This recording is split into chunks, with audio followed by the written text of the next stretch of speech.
Sir Sam.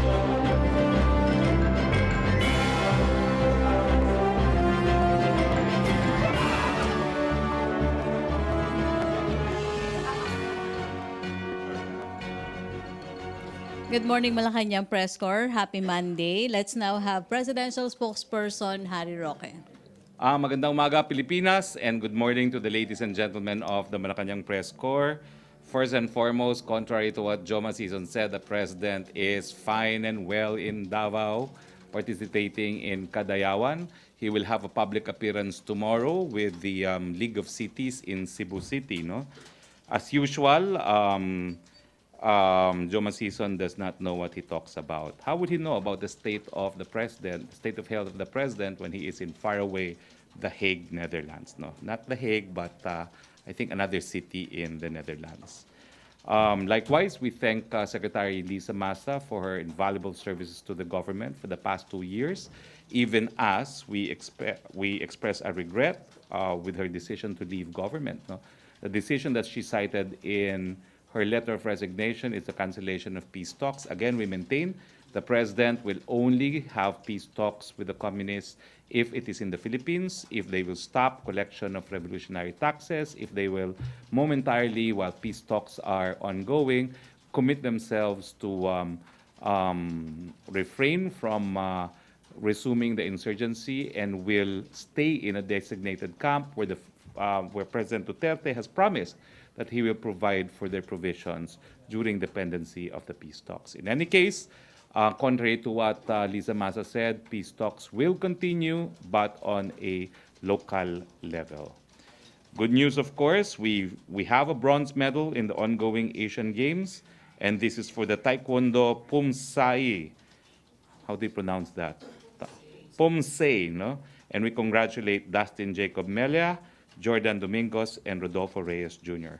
Likewise, the women's team also of Taekwondo Pumsei won also a bronze medal for the country. We congratulate Juvenile Faye Crisostomo, Rina Babanto, and Jana Dominique. We wish the rest of the Team Philippines the best of luck. Laban Pilipinas. Businesses can now access business registration information from different LGUs at one portal known as project1.ph. The portal is part of Project One, One Portal, One Form. One number of the Department of Trade and Industry and Anti-Red Tape Authority in cooperation with the New Zealand government. The portal, which was launched last August 16, is a website where all government units can upload their business registration requirements. Project One is part of President Duterte's administration's Ease of Doing Business law, which aims to provide pleasant and effortless experience in doing business in the Philippines. We're pleased to announce that the Philippines recorded a growth of 7% in banana exports to Japan from January to May 2018, with a total of 679,967 metric tons. This is higher compared to the 634,191 metric ton in 2017 of the same period. No? Now, according to the Filipino Banana Growers and Exporters Association, the country continues to be the major source of Cavendish bananas in Japan, contributing 80% of the market share. Pagkakaloob po ng Department of Agrarian Reform ang farm machine na nagkakahalaga ng 17 million sa 13 agrarian reform beneficiaries organizations sa Ilocos Sur sa napakikinabangan ng mahigit na 300 na magsasaka. According to the Department of Agrarian Reform, the farm equipment include 13 farm tractors and 2 units combined harvesters, which will help boost agricultural production and increase their income. Questions?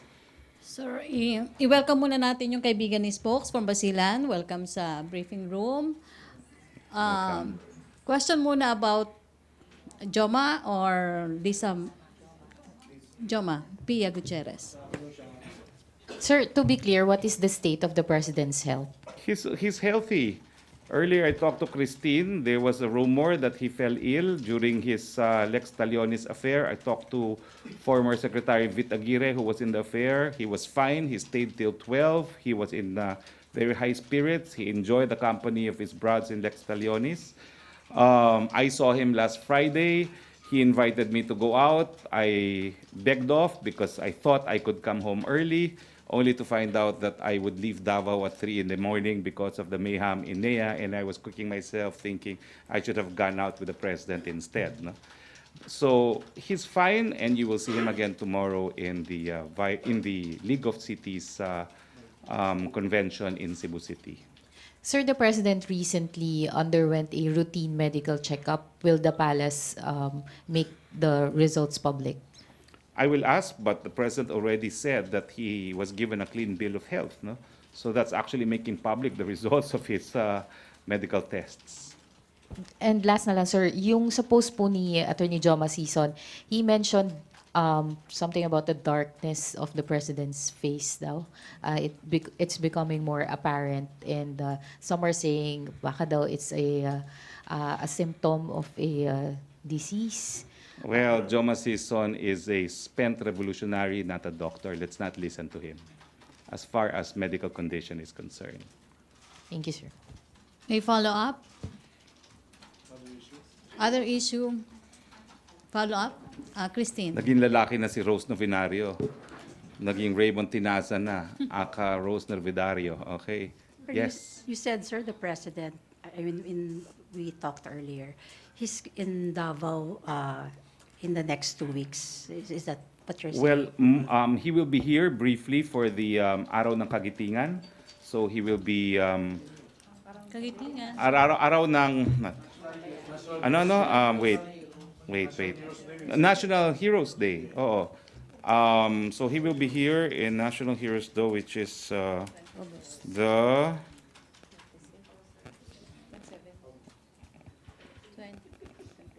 27?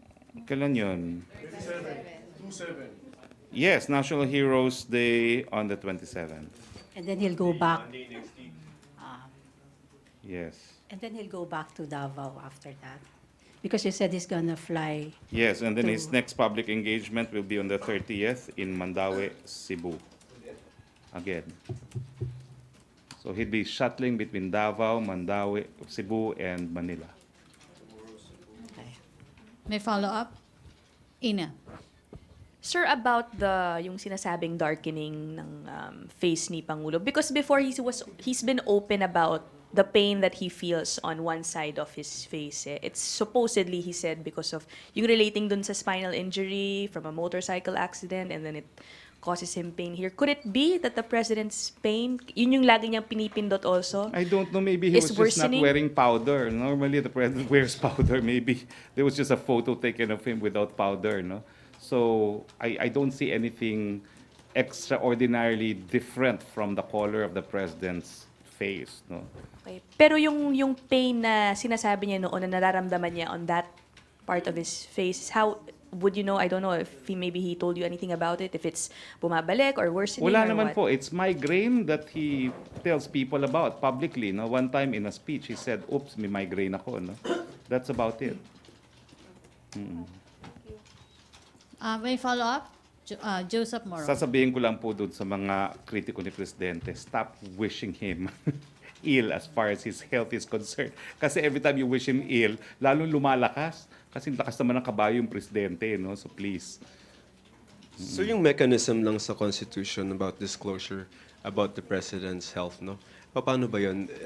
Should this be prompted by, di ba dapat ipapalam niya sa cabinet and then they will discuss it?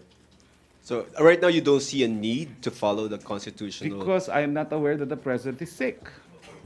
There is no information that the President is sick. I saw him last Friday. He was fine. And it's only Monday today. It was just a weekend that I did not see him. Sec Vit Aguirre saw him the following day, a Saturday. He's fine. So I don't see any reason why I don't even understand why Joma Sison said he was in coma. No? He's in faraway Netherlands. How would he know? Okay? No, last time this issue crop up, you said that this is a crime to spread these kinds of... Di ba dati? Yung nasa probinsya ka, sir, and then you said spreading... When you attribute a disease to a person, yes, di ba? Isn't that libel?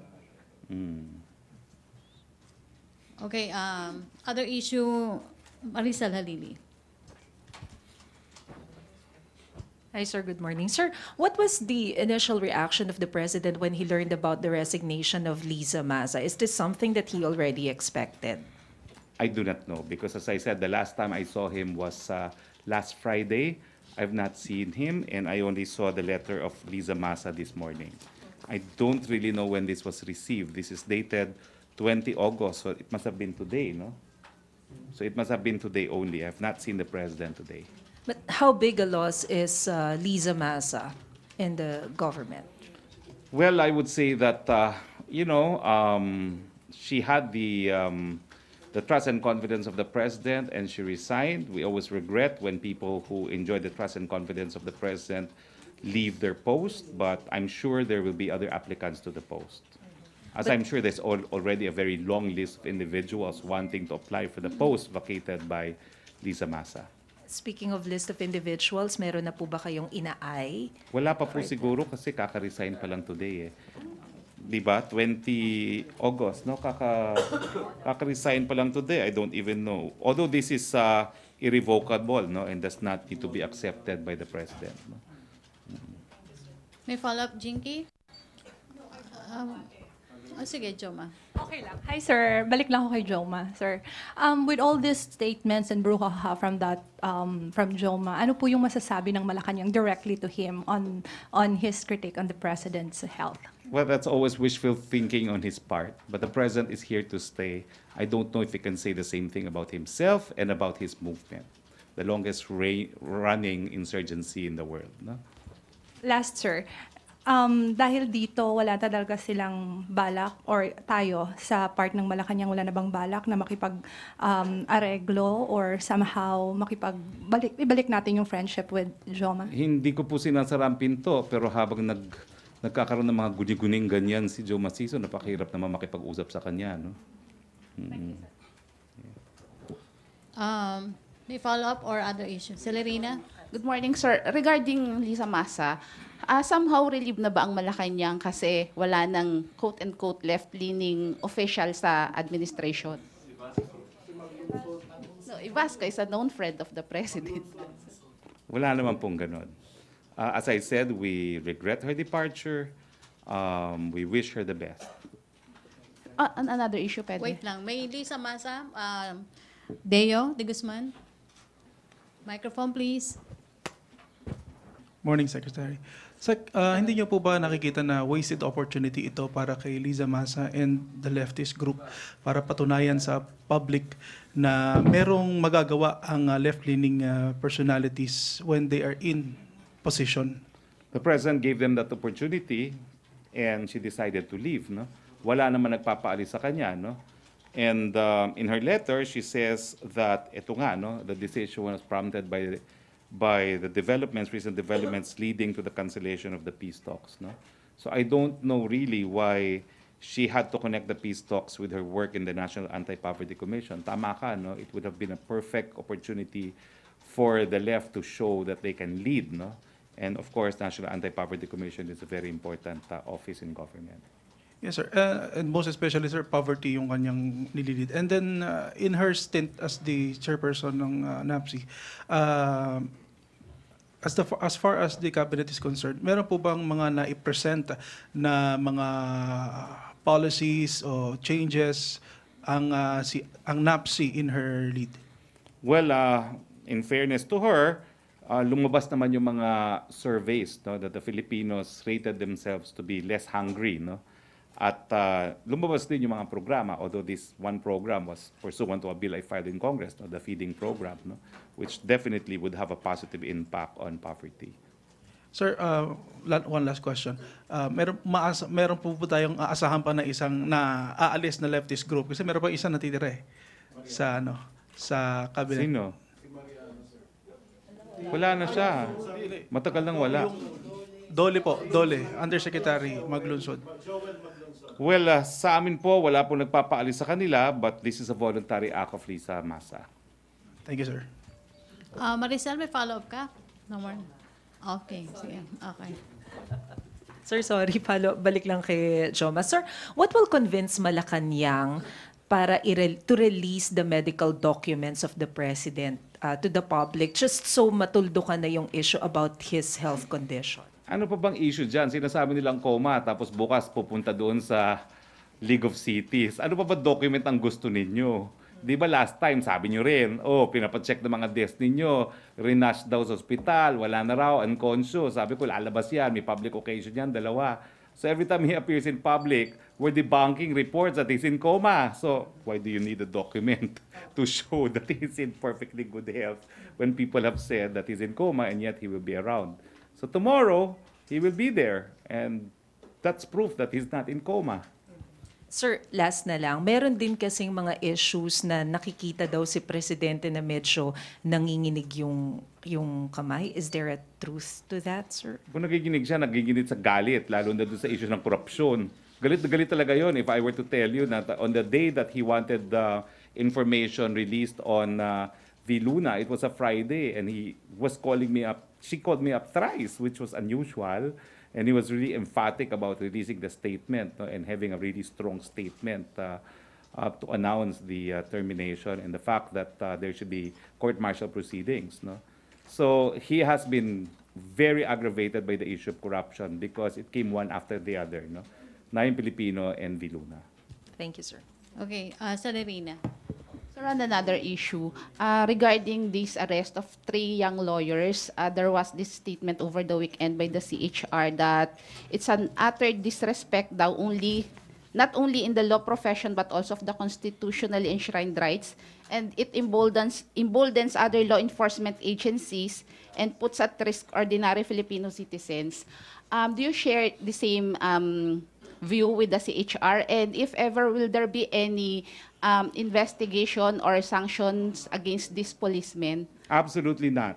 I note that General, not Elazar, but General Albayade has in fact awarded the policemen. No? Now, there are videos available on the internet and what happened. If you ask me as a law professor, those 3 lawyers need a refresher course on criminal procedure. Lawyers have absolutely no involvement in an ongoing police investigation. Their role is when there's already a pending action in the prosecutor's office. If there is anything that was wrong in the police investigation, then they can allege this either in the determination of probable cause or in the trial itself. Pero nagtataka nga ako, miski dito sa mga sine natin, kapag may police investigation, may police line. May yellow police line. Ang problema naman, wala ata tayo yellow police line dito sa Pilipinas. No? Kaya they should not even have been there. And what business did they have being in the area, being where the search warrant was being served, without even identifying who their client was? That's ridiculous. You do not acquire a right to be in a police investigation just because you claim you to be representing a client that you don't want to divulge. Paano pa ito? Positive na nakakuha ng shabu at kung ano ng mga droga, natural, material kung sino yung may-ari ng bar. And they were concealing kung sino yung kanilang kliyente na di umano one of the owners of the bar. Hindi ba talagang tama naman yung naging desisyon ng mga pulis? Ang hindi pa na-capture dun sa video, of course, we don't know, it's the word of the lawyers as against the policemen, is talagang naghihimasok pa pati dun sa inventory ng mga droga. But as a law professor, I can assure you, in any police investigation, you can only observe. But certainly, you cannot interfere in an ongoing police investigation. Even on freedom of information, that's one of the recognized exceptions. Pag meron ongoing police investigation, the public don't even have the right to information, no? To find out what's ongoing. So sa akin, I've only seen one video, but from the video, it's apparent they need a refresher course on what lawyers can and cannot do. And the legal profession should in fact use this video to tell law students what they can and cannot do in the course of an ongoing police investigation. But sir, yung asking for a warrant, search warrant na sinasabi nitong mga lawyers, is that correct? Or It was shown. In fact, that's already the second operation in the same club. Take note, in the first operation, it yielded positive for drugs and it was closed by the Makati City government. But they wanted to open, apparently, the vault, so they got even a search warrant. And the information I got was the lawyers were preventing the policemen from going to an upper floor where the vote was. And obviously, they had the right to go to the upper floor because they had a validly issued search warrant. So when you prevent a police from effecting the service of a search warrant, in my mind, that's really obstruction of justice. Ibang usapin kung walang search warrant. May search warrant eh. How about, sir, the constructive possession? Is that correct? Well, hindi naman sila chinarge ng constructive possession. Chinarge lang sila ng obstruction of justice. At hindi pa tapos, no? Kinakailangan silang sumagot dyan. Wala namang immunity ang mga abogado for obstruction of justice, no? They have to answer for the acts. In addition to possible administrative remedies, no? For possible violation also of the canons of professional responsibility. Remember, between policemen and lawyers, lawyers are held to higher standards. Validly issued warrant of arrest. Oh, why will you prevent policemen from entering or proceeding to an upper floor where the safe is supposed to be searched? Naku, mag-isip-isip sila. Naku. I also taught constitutional law, pero mali. At least from the video that I saw, no? Masyado kasi mga bata. So ako naman, I'm appealing to the policemen, please show extreme patience dahil mga bata, they're overzealous too, no? They still have to learn the ropes. I understand one of them had just passed the bar, so come on. Habaan sana ang pasensya, huwag nang palakihin. Okay, Raymond Tinasa. Sir, before my question, yung patanong lang ni Bella Carriazo. Sabi daw ng Naga Council, naglabas sila ng resolution na Manila, not Naga, hotbed of Shabu. You're coming to from the statement of the President na Naga is now a hotbed of Shabu. Ang aking statement po dyan, hindi na dapat pinag-aaksayahan ng government resources, ng pagod, ng panahon, yung mga ganyang statement. Kung sa tingin nila, mali ang presidente, hindi hotbed of, anong tawag di presidente ulit? Hotbed of Shabu ang Naga, patunayan nila. Labanan nila yung mga nagbebenta ng droga sa Naga at patunayan nilang hindi talaga hotbed of Shabu na Shabu-free yung kanilang mga bayan. It should be constructive, particularly on the part of public officers. Sir, on the issue of Xiamen Airlines, would the government demand or ask for at least a simple apology from Xiamen Airlines? 3 days na yung ang kakapal ng mukha nila. Wala man lang silang apology sa mga affected passengers, even there is an ongoing investigation of the incident. Isa po ako doon, no, dahil nung after the Hugpong affair, my flight was at 9, which is why I told the President I can't go out with him. But I ended up boarding my flight at 3:30 and got to Manila even later, no, because we sat in the plane doing nothing, no. So I had a delay of about 10 hours, no. It's not just an apology that we will ask for. We're now conducting an investigation if there's any liability on the part of the Xiamen pilot. That's why he has been asked not to leave the country. That's part of an ongoing investigation. Okay, thank you, sir. Pero tama po kayo. Hindi po dapat makalusot ng wala man lang apology. Pero tingin ko, it's more than apology because we're now investigating if there's any kind of liability that we can attribute to the pilot. Joyce Sir, Malas. follow-up lang sa question ni Raymond. Sir, do you share the views of Senator Loren Legarda saying that transport authorities are incompetent and inefficient dahil tumagal ng ilang araw yung cancellation of flights? Do you believe na kailangan po bang may matanggal o ma-dismiss na DOTR official because of what happened? I'm not in a position to judge the airport authorities because I myself was stuck in Davao. Ang napansin ko naman sa Davao, the public were very cooperative, walang mainit ang ulo, we were all tired, we were all sleeping in the floor. Wala naman po talagang nagharumentado doon sa Davao. But that was Davao. Hindi ko maintindihan kung ano nangyari sa Manila. No?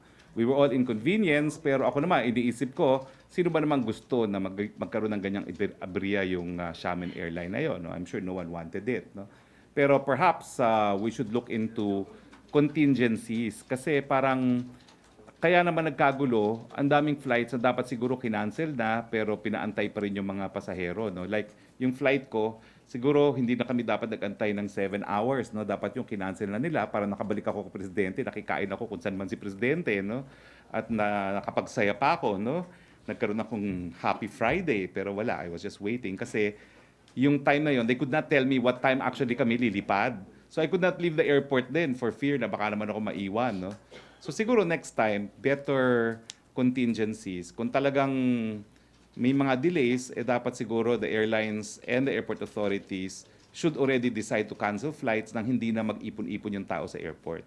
Yun lang po naisip ko dyan. No? But of course, we welcome any form of investigation. Hindi naman po nangyayari itong madalas sa NEA, thank goodness. So we could always learn from this experience. Pero hindi naman po convinced sa Malacañang na may kailangan pong panagutin on the part of the government officials from DOTR. Humingi naman po ng patawad na si Secretary Tugade. No? Siguro naman po that counts for something. No? That no less than the Secretary of Transportation has publicly apologized for the inconvenience caused to the public, although it was not the airport official himself that caused the inconvenience. It was the Shaman Air incident. Okay, Pia Gutierrez. Microphone, Arj. Sir, sabi nga po nila, the incident highlighted the vulnerability of Manila's infrastructure. Lalo na kung, kunyari, nagkaroon ng, like the big one, for example, dumating. Is the government looking to improve the infrastructure in NAIA, particularly siguro mag-add ng bagong runway if it's possible? That's on top of course, improving other airports near Manila. I come ready with an answer because I called up Secretary Pernia. Of course, I expected you to ask this question. No? So the status is as follows. As far as the proposal of the Consortium of 7 is concerned, which is the upgrading of NEA to include a new terminal building and a new runway, it has been endorsed by the OTR and it has been received by the ICC. Okay? As far as Bulacan is concerned, all approvals have been given except that there are still documentation to be finalized with the OTR, and some of the documentation that still have to be finalized include the concession agreement. No? But as far as Bulacan is concerned, according to Secretary Pernia, it should have been a go already, no? Because it should have been 3 months from the time that the ICC NEDA approved the proposal for the Bulacan Airport. No? Now, I think the Clark Airport has been awarded to Megawide, so it's in full blast. So ang mabuting balita po sa mga kababayan natin, magkakaroon na po tayo ng solusyon. No? Ang immediate solution, dahil inendorso naman po ng DOTR, yung panandaliang immediate improvement ng NEA 1, 2, and 3. Pamamagitan ng additional runway and additional terminal building. Ang medium-term solution, yung pagpapalawig po ng Clark para mag-augment sa NEA, at ang long-term solution, yung bagong airport po sa Bulacan. Sir, kailan matatapos yung bagong runway sa NAIA? Well, ang alam ko po kasi they were given a concession period of anywhere from 12 to 15 years. So dapat madalian po yan. Madalian po yan because it's a stopgap measure. No? It defeats the purpose kung hindi ma-upgrade ka agad yung NEA 1, 2, 3, and 4. Okay. May follow-up sa Joseph? Okay. Sir, when you say that we are investigating the liability, criminal liability? I think all sorts of liability. I'm not actually an authority on aviation law, so I wouldn't know. But it can't be any different from the laws on tort, and it can't be any different from the laws on our criminal laws on reckless imprudence, no, resulting to damages, no. So I think they're looking into it, and they will conclude the report and take the necessary action against the pilot of the Shaman Air. We meaning what agencies against? Government agencies. I'm sure it's the airport authorities, CAP, and the OTR. Okay, last. Other topics. Other. Sir, yun lang may statistics yata, mataas yung rape cases sa Davao, and then followed by Quezon City, I think, then Manila, CDO, Sampo. Any comments? Not familiar with the statistics yet. Perhaps tomorrow. Okay, thank you. Last question, Ace Romero. Sek, balikan ko yung sa Naga kasi part ng resolution ng Naga City na sinasabi na insulto daw sila dun sa pahayag ni President Duterte. They were citing the statement of Christian Frivaldo, head of the PDEA in Bicol that the illegal drug situation in Manila is worse than in Naga. So tanungin ko lang, meron silang binabanggit na ganito. Ano naman yung proof kaya ni President Duterte for saying na hotbed yung Naga? I can only say that he has access to all available information that only a president has access to. Ang solusyon dyan, sabi na nga ng Korte Suprema sa isang kaso, no, yung mga taong gobyerno should not be onion skinned. Okay? The balm to wounded feelings is a clear conscience. No? Paraphrasing that case. No? But will so the- kung talagang hindi siya hotbed for shabu, well, edi hindi siya hotbed sa shabu. Dapat wag sila masyadong masaktan dahil alam nilang katotohanan. Baka naman bato-bato sa balangit. Ang tamaan ay wag magalit. No? So, sa akin, focus all energies na lang in combating the drug menace. Will the President present any proof that Naga is indeed a hotbed of The president doesn't have to do that. shabu? Why SEC? Doesn't have to do that. He already has access to information. He said it. Let it be. Kasi di ba in the past nag-apologize din si President Duterte kasi di ba may mga mali din sa list. So hindi If kaya. it's wrong, he will apologize. Until he does, he stands by it. Thank you, Sec. Okay, thank you. MPC, Okay, Benji? so wala tayong press briefing tomorrow because it's a holiday. I will see you on Thursday. Thursday or Wednesday? Thursday muna, tapos kung on a need-be basis, Wednesday. Ha? Okay, thank you very much. Okay, maraming salamat Presidential Spokesperson Harry Roque. Thank you Malacañang Press Corps. Back to our main studio sa Radyo Pilipinas and People's Television Network.